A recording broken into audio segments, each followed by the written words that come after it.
Yan guys, ito yung isang puno ito. Dadalawang puno lang ito na ganito kadami ang bunga.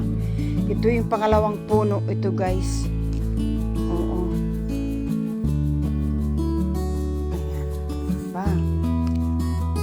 May pang almusal na si Pinoy.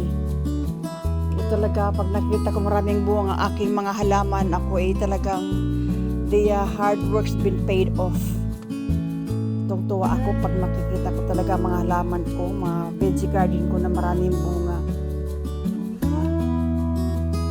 Yeah, magtanim lang na magtanim. Yan.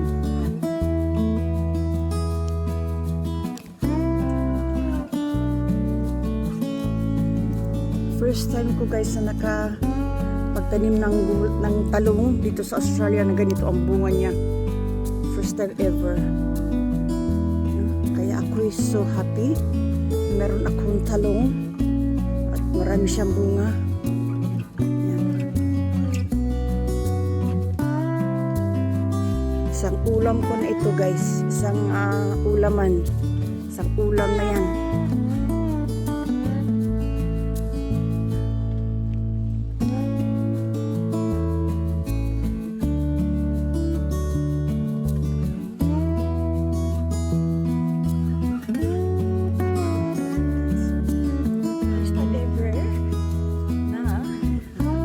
First time ever guys na ako'y nagkaroon ng talong dito sa Australia na ganito ang kalaki ang bunga niya.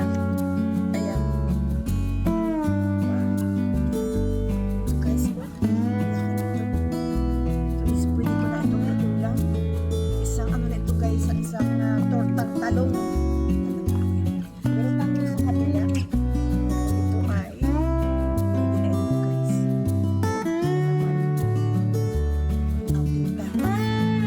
Kasi hindi ako talaga nabuhay ng talong dito sa Australia guys. This time, nabuhay ang talong ko. At ako ay meron ng pangulam. Tungtuwa ako na makita ko ito guys. Talaga, inalagaan ko talaga ito guys. Inalagaan ko talaga yung talong na yan. So, dahil bihira ko talaga ako mabuhayan ng talong dito sa aking backyard. Sa Australia po ito guys ha. Ay ang, if you guys live in Australia, you know the weather. Ang weather talaga naman napaka